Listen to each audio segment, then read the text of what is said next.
Hey guys, welcome back to the channel One Two Step. So in this video, I'm going to show you how to change your name on Likee app.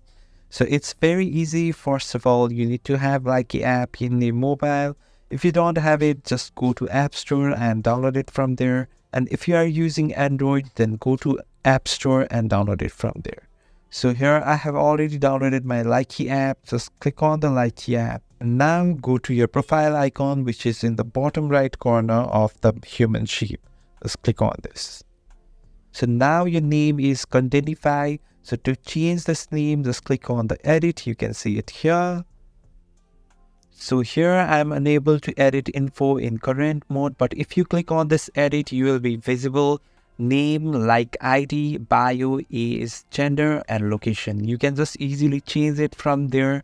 So thanks for watching the video. If you find this video helpful, please subscribe the channel and do not forget to hit the like button. Thank you.